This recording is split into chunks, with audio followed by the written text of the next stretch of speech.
बिहार का पूरा चुनाव, अब तक के जितने चुनाव हुए हैं, उसमें धूर्तता की पराकाष्ठा का चुनाव होने जा रहा है और इसके कई चीजें सामने हैं। भाजपा एक तरफ तो टेस्टेड है पूरे देश के पैमाने पर और बिहार के पैमाने पर, ये झूठ बोलते हैं। आज की तारीख में ये गंगा में खड़ा होकर के जो हाथ में लेकर के कसम खाएं, तो भी इनके ऊपर कोई विश्वास करने वाला नहीं है। अगर ये सब कुछ लागू कर दें तो भी इनके ऊपर कोई विश्वास करने वाला नहीं है। लेकिन निश्चित रूप से आप कह रहे हैं महिला वहां का एक जो है तो वो पक्ष होता है, लेकिन महिलाएं इस बीच जितनी प्रताड़ित हुई हैं और खास करके इस इलेक्शन पीरियड में जितनी प्रताड़ित हो रही हैं, अभी उनको ये छठ पूजा लेकर के जितनी प्रताड़ित हो रही हैं, या इसके पहले भी जो हुआ था, हम आपके पहले भी कहे थे कि वो जो 10 रुपए, वो जो 10,000 रुपया आया था महिलाओं के खाते में, वो उनके खाते में नहीं आया। उनके खाते में आने के चंद सेकंड के बाद ही वो ट्रांसफर हो गया जिसका कर्जा ली थी, और वो कर्जदार अभी भी उनके ऊपर पास पड़ा हुआ है। तो वह तो वहां से तो पीड़ित है, प्रताड़ित है। यहाँ इंडिया गठबंधन की तरफ से यह जो घोषणा की जा रही है, ये ये मैंने वो वहां से तो अपना जो तो मार खाए, धोखा खाए हुए हैं, और यहाँ अभी संभावना बरकरार है। और खास करके तेजस्वी को इस माने में तो कहा ही जाएगा कि उसने अपनी साख मेंटेन की है।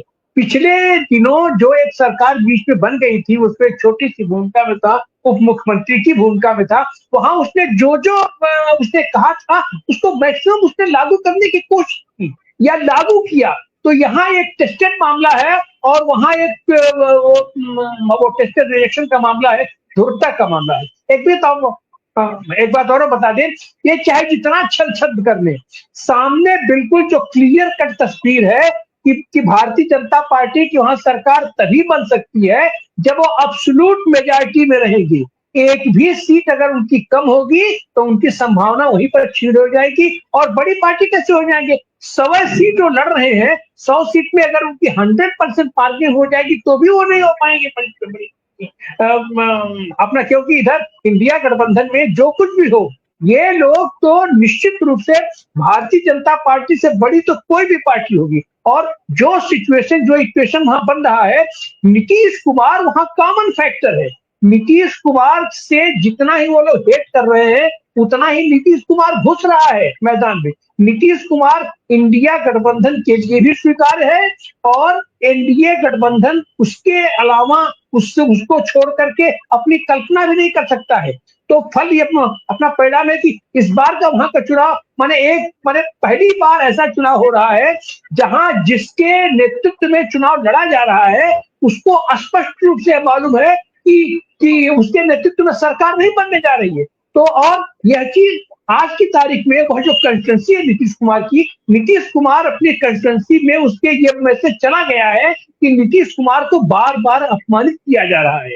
नीतीश कुमार को बार बार अभी कल परसों जैसे हुआ है, एक महिला को माला पहनाने के उस संदर्भ में, वो तो समाजवादी आदमी है तो वो अपने हिसाब से कर रहा है, उसको रोका जा रहा है माला मत पहनाओ। लेकिन वो जिस तरीके से दृढ़ता का परिचय दे रहे हैं, वो एक मेच्योर समाजवादी नेता का परिचय दे रहा है वो आदमी इतने लंबे समय के बाद।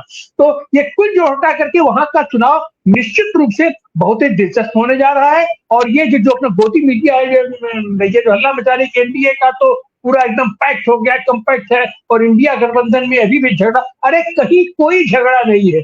10-11 सीटों के ओवरलैपिंग का मामला था। पहले चरण की सारी सीटें सलट चुकी हैं। अब दूसरे चरण वाली सीटों का कल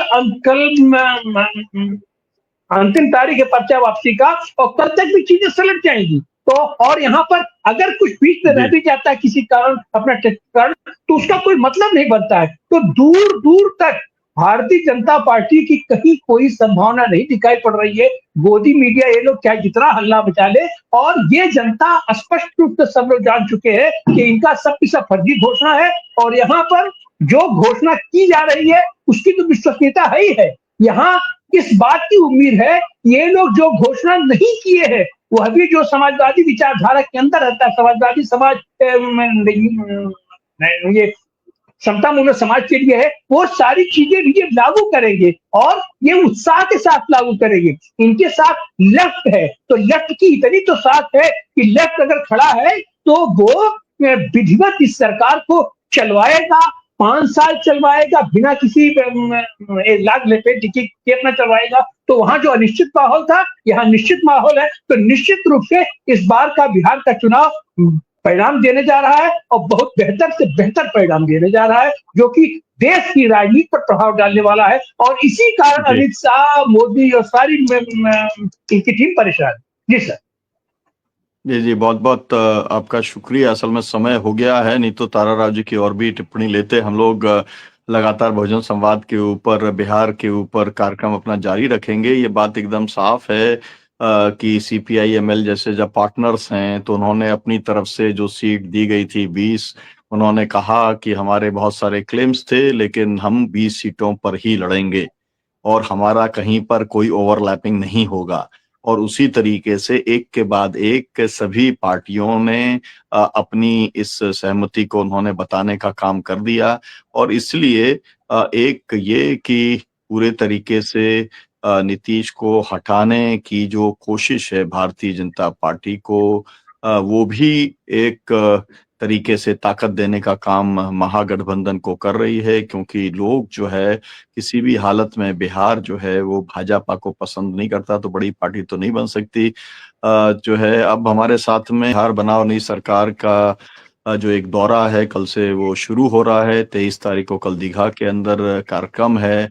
कई सारे कार्यक्रम पूरे क्षेत्र में, 8 दिन के कार्यक्रम तुषार गांधी जी के, जो कि हम भारत के लोक के संयोजक हैं, बी आर पाटिल जी जो कि कांग्रेस पार्टी के हैं और वहां पर योजना आयोग के उपाध्यक्ष हैं। मैं स्वयं कल से उस दौरे में रहने वाला हूं और उसको कोऑर्डिनेट जो है वो शाहिद कमाल जी कर रहे हैं इस अभियान को।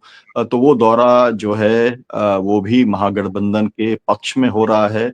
सभी कार्यक्रम अलग अलग उम्मीदवारों के साथ में, सीपीआई एमएल के, कांग्रेस के, आरजेडी के उम्मीदवारों के साथ में सभी कार्यक्रम तय हुए हैं। हम लगातार ग्राउंड पे भी रहेंगे और बहुजन संवाद के माध्यम से आपके साथ भी हम अपने विचार को साझा करने का काम करेंगे। बहुत बहुत शुक्रिया तारा राव जी, डॉक्टर आनंद प्रकाश तिवारी जी, शाहिद कमाल जी और उमाकांत लखेरा जी इस कार्यक्रम